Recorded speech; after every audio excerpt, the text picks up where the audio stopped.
안녕하세요. 오늘은 뉴욕 엠파이어 스테이트 제조업 지수의 최근 8월에는 급등, 그리고 9월에는 다시 급락을 했고요. 이렇게 한 달 사이에 발표된 주요 지표들이 왜 이렇게 혼재돼서 움직이는지 차근차근 짚어보겠습니다. 일단 핵심은 관세로 인해서 수요와 재고를 조정하기 때문에 이렇게 지표들이 흔들리고 있는 겁니다. 한번 알아가 보겠습니다. 일단 전월 8월 15일에 발표된 엠파이어 스테이트 제조업 지수는 11.9로 확장 국면이었습니다. 예측치는 마이너스였지만 예측치를 크게 상회하면서 실제로는 제조업 확장을 나타냈고요. 반대로 9월 15일에 발표된 엠파이어 스테이트 제조업 지수는 예측이 4.3이었지만 실제는 마이너스 8.7이 나오면서 급락을 했습니다. 3개월 만에 재차 위축 국면으로 진입했고요. 이렇게 한 달 만에 확장 국면, 위축 국면, 이렇게 급변하면서 시장을 혼란스럽게 만들고 있습니다.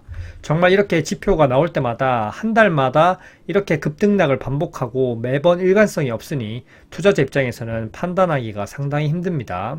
일단 뉴욕 엠파이어 스테이트 제조업 지수는 쉽게 말해서 뉴욕 지역 제조업체들의 체감 경기를 보여주는 지수고요. 이 수치가 0을 기준으로 0보다 클 때는 제조업이 경기 확장 국면이고 0보다 낮을 때는 제조업이 경기 위축 국면입니다. 어쨌든 9월에 다시 마이너스 전환하면서 경기 위축 국면으로 진입하고 경기 둔화 우려가 크게 나타났습니다. 상세 수치를 한번 살펴보겠습니다. 렛츠고! 전월과 비교하기 위해서 수치를 두 개씩 놓고 살펴보겠습니다. 일단 신규 주문을 한번 보시면 전월 15.4로 다시 상승했다가 다시 마이너스 19.6으로 초급락했습니다. 정말 롤러코스터급 급락이고요. 그리고 출하를 한번 보시면 출하가 12.2로 확장 국면에서 마이너스 17.3으로 또다시 위축 국면으로 초급락했습니다. 8월에는 신규 주문과 출하가 관세 유예가 연장되면서 움츠리고 있던 기업들이 발주를 재개해서 크게 늘었지만 이번에 다시 이렇게 급락한 건 사재기 수요로 미리 사놨으니까 기업들이 주문 보류를 한 거고요. 이에 더불어 최근 소비자 심리 지수도 급락하면서 관세 불확실성에 대한 심리를 여지없이 보여주고 있습니다. 그리고 재고를 한번 보겠습니다. 8월과 9월의 재고를 보시면 마이너스 6.4에서 마이너스 4.9로 소폭 올라왔습니다. 관세 불확실성으로 인해서 기업들이 사재기 수요, 즉 발주를 왕창 넣었다가 다시 신규 주문을 줄이고 재고를 소폭 쌓고 있는 모습을 알 수 있습니다. 그리고 8월과 9월의 납기 시간을 보시면 코스닥 중소형주 보는 것 같습니다. 급등하다가 그래프가 다시 급락했습니다. 17.4에서 0으로 또 급락을 했고요. 전월에는 관세 불확실성으로 인해서 신규 주문을 미뤄왔던 기업들이 관세 유예로 불확실성이 제거되면서 밀어놨던 주문 폭증으로 인해서 납기 지연이 크게 발생했지만 다시 사재기를 하고 나니 또다시 주문 폭주를 할 필요가 없으니 납기 시간이 크게 줄어들었습니다. 기업들이 사재기 주문을 계속하고 있는 걸 알 수 있죠.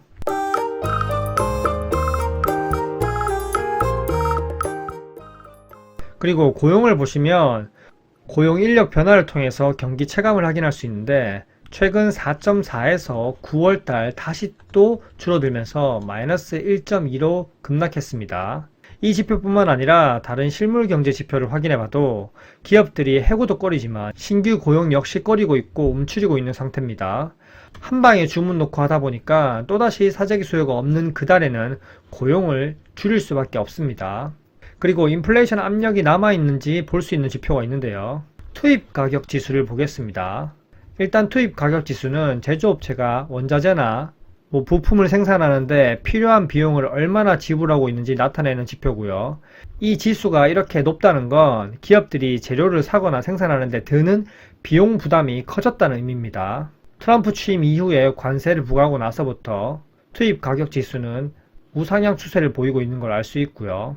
이 지수가 이렇게 계속 추세적으로 오른다면 기업들이 버티기 힘들어지고 결국 판매 가격을 올리거나 마진을 줄여야 됩니다. 그렇게 되면 고용과 투자 둔화로 이어질 수 있겠죠. 전월 54.1에서 46.1로 소폭 하락했지만 아직까지 상승 추세를 유지하고 있고 높은 추세고요. 그리고 인플레이션 압력이 남아있는지 볼 수 있는 또 다른 지표, 산출 가격 지수입니다.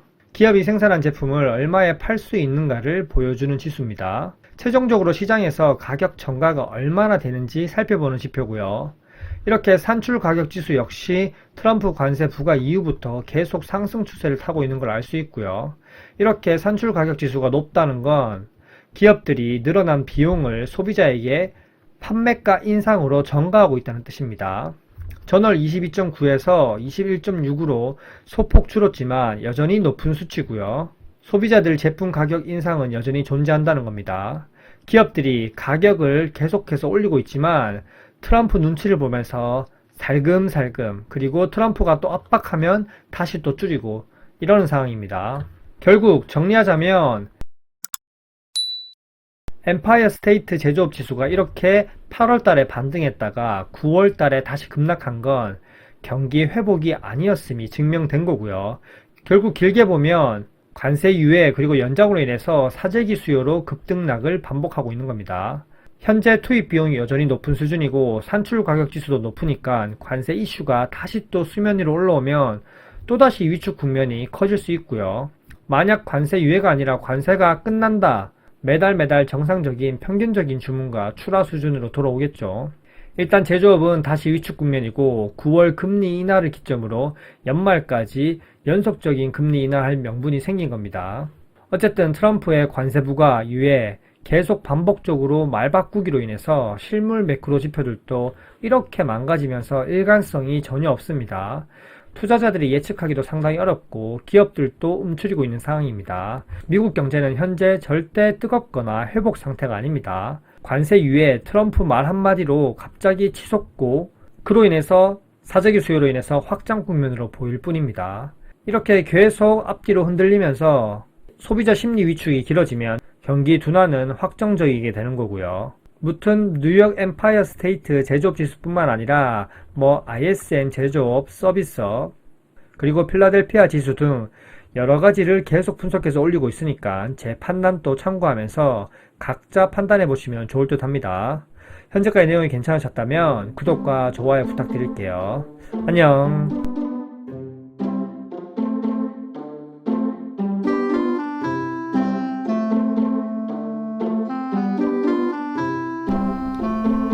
Why